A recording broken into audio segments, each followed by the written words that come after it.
जाती है तमाम सटीक और सही खबरें सबसे पहले आप तक। इस समय की सबसे बड़ी खबर बिहार राज्य के पश्चिम चंपारण जिला के वाल्मीकि नगर क्षेत्र से आ रही है। 2 सीमाएं लगती है इस लोकसभा में, जबकि इसकी ग्रोथ अच्छी होनी चाहिए थी। सड़कों की प्रॉब्लम है, लोगों के नौकरियों के लेके प्रॉब्लम है, काम के लेके प्रॉब्लम है, इलाज के लिए लेके प्रॉब्लम है, आपको उच्च शिक्षा के लेके प्रॉब्लम है। आप अगर लिस्ट लेके बैठिएगा तो इसमें बहुत रिस्पॉन्स रही है। उनका तो कई लोगों का कहना है कि जी अगर आपको उनसे मिलना है तो आपको बहुत लंबी लाइन चाहिए, 2 दिन के समय चाहिए। तो बड़ा मुश्किलों में आप जाके देखिए डेटा उठा के, जो 30% सिर्फ लोकल लोग काम कर रहे हैं, 70% बाहरी लोग काम कर रहे हैं। कभी इन चीज़ों पे उन्होंने बैठ के सोचा है इस जनता के लिए जो वाल्मीकि नगर की जनता है। गर्मी में बलने की ज़रूरत नहीं है लोगों की, वो 100% दोनों सीटें बीजेपी लड़ रही है। कोई यहाँ पे आरजेडी और जेडीयू का मुकाबला नहीं है। आप किसी को भी वोट करते हैं वो बीजेपी के फेवर में जाती है। वोट देने वाले अपने विचारधारा के हिसाब से वोट करेंगे। तो मैं कहता हूँ कि मैं उसके दावे पे मैं अपना पक्ष अच्छा रखता हूँ कि मैं रईस और आप देख रहे हैं वेब इंडिया न्यूज़। अभी मैं वाल्मीकि नगर लोकसभा क्षेत्र संख्या 1 में उपस्थित हूँ और मेरे साथ एएसपी के सांसद प्रत्याशी सफ़ी मोहम्मद साहब जुड़े हुए हैं, जिनका चुनाव चिन्ह केतली छाप है। इसमें बहुत सारी पार्टियां हैं। टोटल तमाम के तमाम 10 के 10 प्रत्याशी अपने अपने स्तर पर एड़ी चोटी एक कर दिए हैं। इस वाल्मीकि नगर क्षेत्र की जो सीट है किस तरह मैं इस पर विजय प्राप्त कर सकूं, ये भी है इस चुनावी दंगल में। लेकिन विजय प्राप्ति कौन करेंगे ये जनता तय करेगी 25 तारीख को। लेकिन फिलहाल हम इनसे मिलते हैं और ख़ास बातचीत करते हैं। सर, स्वागत है आपका सर हमारा न्यूज़ सर चैनल में। कि सर आज आपने प्रीशियस समय दिए। सर मैं चाहूँगा आप छोटा सा एक परिचय दें। फिलहाल आप तो किसी परिचय का मोहताज नहीं है, लेकिन सर ये हमारा प्रोटोकॉल है। जी, मैं वाल्मीकि नगर लोकसभा से आज़ाद समाज पार्टी का प्रत्याशी हूँ, सफ़ी मोहम्मद, और ये मेरी परिचय है। अच्छा सर, अभी सर हम लोग चुनाव का हम थोड़ा समीकरण देखें। कोई MY के समीकरण कहता है, कोई कुछ का समीकरण, मतलब सबका कुछ ना कुछ अलग है सर समीकरण। तो आपका सर क्या समीकरण रहेगा? देखिए, ये समीकरण एक ज़माने से आ रहा है और मैं कहता हूँ कि चंद्रशेखर आज़ाद जी ने जो MD का समीकरण बनाया है और जो MD के समीकरण को चलाने के लिए जो मुहिम चलाई हुई है और जो M के साथ खास करके मैं कहना चाहूँगा जो उनका मदद के लिए खड़े हुए हैं, मैं उनका शुक्र आभार हूँ। और मेरे M के जितने भी लोग हैं वो उनको भी शुक्र करना चाहिए कि इस देश में, इस मुल्क में कोई मुसलमान का आवाज़ उठाने वाला है तो वो आज चंद्रशेखर आज़ाद जी हैं।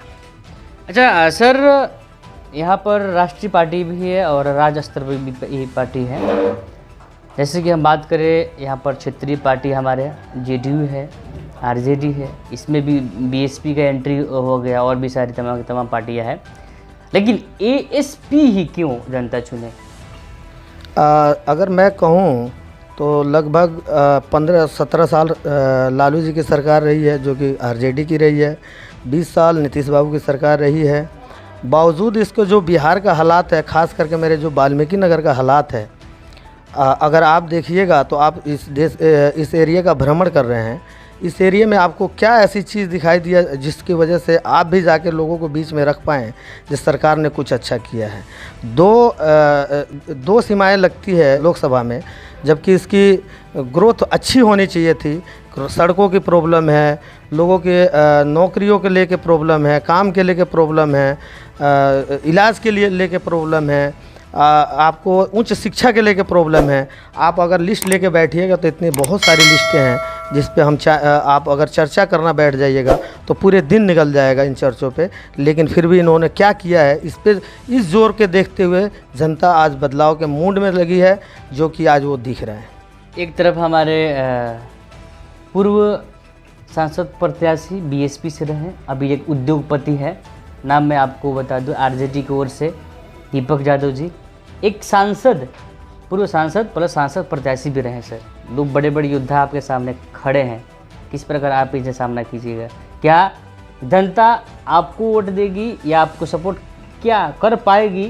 क्योंकि वहाँ पर तो सामने चूँकि बड़े बड़े हाथी हैं खड़े, और आप सर एक हमको लगता है कि एक गांव से सर आओ और आप बिलोंग करते हैं, जिनकी जो राजनीतिक जीवन है नई नई शुरुआत अभी हुई है, फिलहाल ये तो बात अलग है कि आप युवा हैं, इसकी बात अलग है। आप इस पर क्या कहना चाहेंगे? जी, मैं इन दोनों प्रत्याशियों के बारे में आपने मेरे से कुछ पूछा है, उसके लिए मैं बता दूं। एक तो जो आरजेडी से हैं उनका मैं कहूँगा कि ये अगर देखा जाए तो वाल्मीकि नगर और बगहा उनका लोकल क्षेत्र आता है, जहाँ से वो उनकी अपनी चीनी मिल की फैक्ट्रियाँ चालू होती हैं। वहाँ से अगर मैं जनता के पास गया हूँ और उनसे जो मिला हूँ, जो मेरी उनसे रिस्पॉन्स रही है, उनका तो कई लोगों का कहना है कि अगर आपको उनसे मिलना है तो आपको बहुत लंबी लाइन चाहिए, 2 दिन के समय चाहिए, तो बड़ा मुश्किल से मिलते हैं।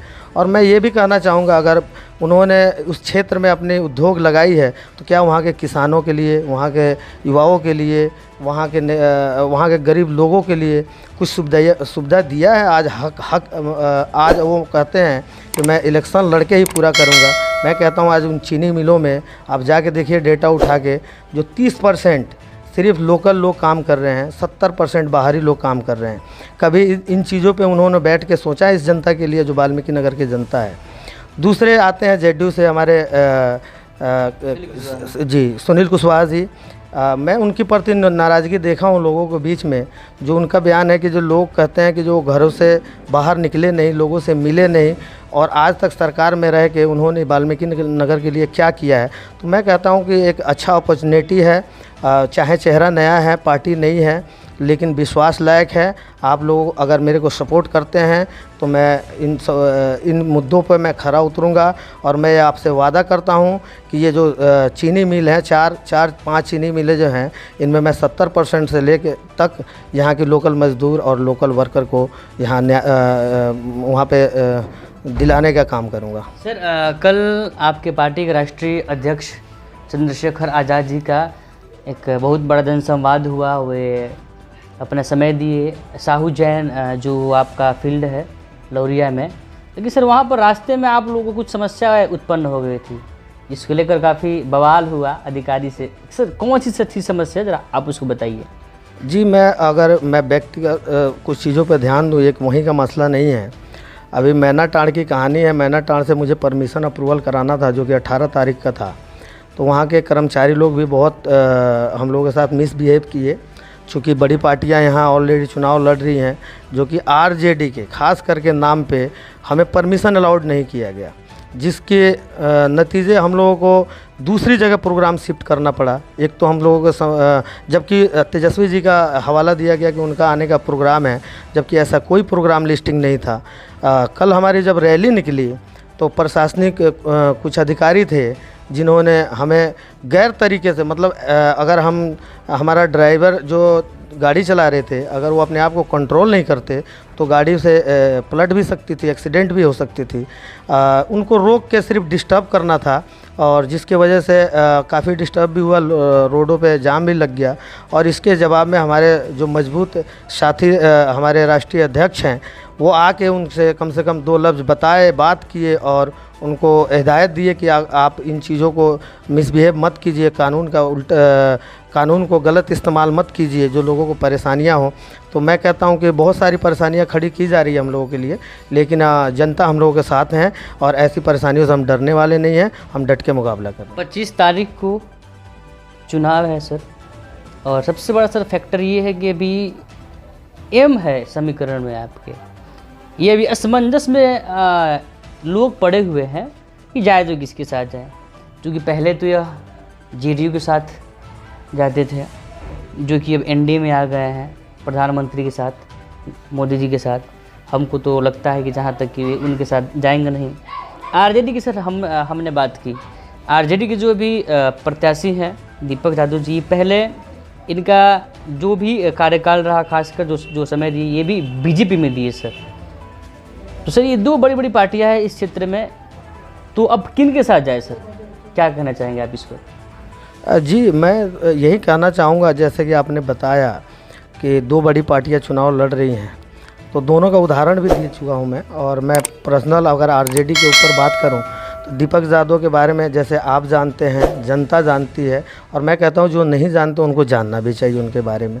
उन्होंने अपनी राजनीति की कैरियर हमारी पार्टी से शुरुआत की थी, चूँकि हम लोगों के पार्टी से भी उन्होंने विश्वास अपना खोया।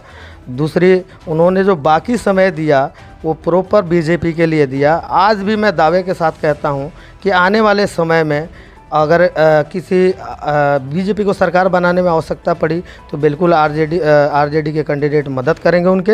और मैं कहता हूं कि गलतफहमी में बलने की ज़रूरत नहीं है लोगों की, वो 100% दोनों सीटें बीजेपी लड़ रही है। कोई यहाँ पे आरजेडी और जेडीयू का मुकाबला नहीं है। आप किसी को भी वोट करते हैं वो बीजेपी के फेवर में जाती है। वोट देने वाले अपने विचारधारा के हिसाब से वोट करेंगे। तो मैं कहता हूं कि मैं उसके दावे पे मैं अपना पक्ष अच्छा रखता हूं कि वोट करें। 25 तारीख को जनता जाएगी चुनाव के लिए, वोट डालने के लिए। सर क्या अपील करेंगे आप अपनी जनता से जो प्रतीक्षा कर रही है कि एक नया सवेरा आएगा जिसमें तमाम के तमाम वाल्मीकि नगर के लोग खुशहाली से अपनी ज़िंदगी बिताएंगे? मैं वोट के लिए यही कहना चाहूँगा कि आप वोट में ज़्यादा से ज़्यादा हिस्सेदारी लें और राजनीतिक और वोट को ऐसे समझें कि जैसे एक पर्व और त्यौहार हो आपके लिए। आज की चुनी हुई सरकारें ही 5 साल आपके लिए काम करती हैं। इन चीज़ों पे सोच के आप वोट करें। चुनना किसको है, सही डिसीजन लेके चुनें। और मैं कहता हूँ ज़्यादा से ज़्यादा जितना हो सके आप वोट के लिए जाइए और आप वोट ज़्यादा से ज़्यादा कीजिए अपने तादादों के हिसाब से। चलिए सर, आपका बहुत बहुत सर धन्यवाद, शुक्रिया कि सर आप अपना समय दे निकाल कर। तो ये थे वाल्मीकि नगर लोकसभा क्षेत्र संख्या 1 से सांसद प्रत्याशी एएसपी की ओर से हमारे शफी मोहम्मद साहब, जिनका चुनाव चिन्ह केतली छाप है। इन्होंने अपनी बात को भी बेबाकी से रखा और ख़ासकर एमडी का समीकरण पर भी बात की और जो विपक्षी पार्टियां हैं उस पर भी ये निशाना साधे। लेकिन सत्य क्या है, तमाम के तमाम जो हमारी वाल्मीकि नगर क्षेत्र संख्या 1 की आवाम है, जनता है, जानती है किस बेस पर जनता वोट करेगी और किनको संसद भवन में भेजेगी। ये तो 4 तारीख को तय होगा, लेकिन उसका आगाज़ 25 तारीख को ही होगा।